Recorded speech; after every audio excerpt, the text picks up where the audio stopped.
అది ఎవరైనా కానివ్వండి, ఆ ఏడుకొండల వెంకటేశ్వర స్వామి దగ్గర నుంచి పిలుపు వస్తేనే మనం వెళ్ళగలమంట. కొన్నిసార్లు మనం ఎన్ని ప్లాన్ చేసినా స్వామివారిని దర్శనం చేసుకోవడానికి అస్సలు కుదరదు, కానీ ఆయన అనుకుంటే మాత్రమే మనం వెళ్ళగలము.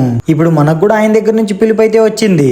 ఇక తిరుపతికి అయితే స్టార్ట్ అయిపోయాము. ఇక రేణిగుంటలో దిగ్గని అలిపిరిమెట్ల దగ్గరికి అయితే స్టార్ట్ అయిపోయాము. ఇక అక్కడ వెళ్ళిన తర్వాత స్వామివారి దర్శనం టోకన్ల దగ్గర రష్ తక్కువ ఉన్నారంటే అక్కడికి వెళ్ళాము.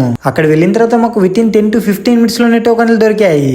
ఇక అక్కడ టోకన్ తీసేసుకుని అక్కడ నుంచి మెట్లు ఎక్కడం స్టార్ట్ అయిపోయాము. తిరుమలలో ఎప్పటికప్పుడు ఇంత రష్ లో కూడా ఇంత క్లీన్ అండ్ నీట్ గా ఉండడానికి కారణం వీళ్ళందరే.